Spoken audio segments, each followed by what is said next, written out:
ANC doesn't learn. I don't know what they were doing in the Western Cape High Court. They don't learn because it is this kind of conduct of supporting Zuma with everything and even lying by themselves.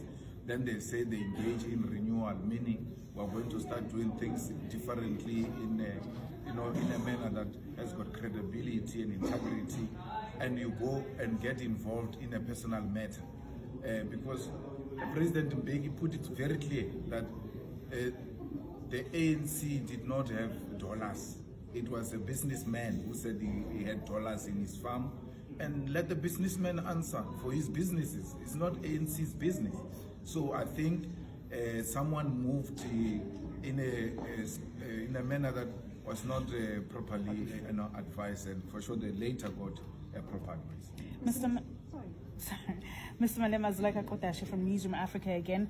Just in terms of before this process actually started, there were murmurs from the opposition benches essentially that the Speaker must recuse herself from the oversight role that she would be playing in the Section 89 process. You have made your position clear now, given the fact that she decided not to oppose the application by the President, that essentially you feel that she has abdicated her responsibility.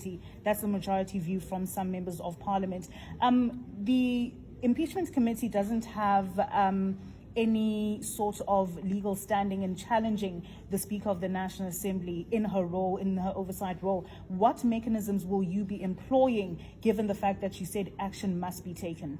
Well, we have to put a motion in Parliament so that Parliament can take note that the Speaker has abandoned it.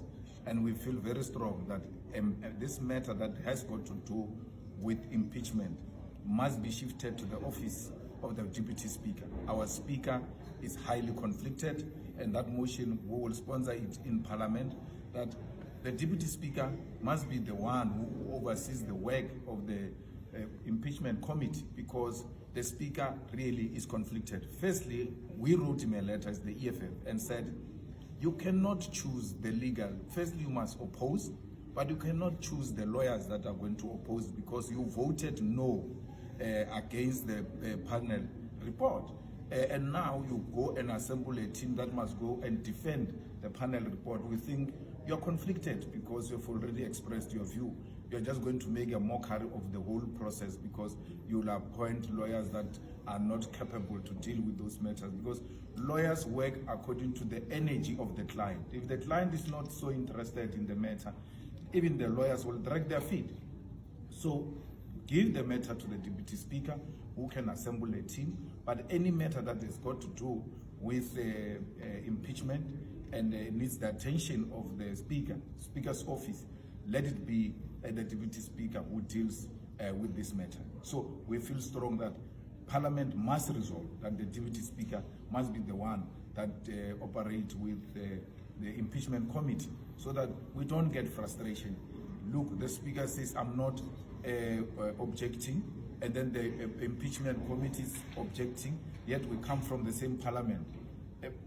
Effectively, she has put Parliament into disrepute, and that is a conduct we shouldn't accept. This process has to move smoothly, uninterrupted, and we think the Speaker has got an intention to disrupt and interrupt this process.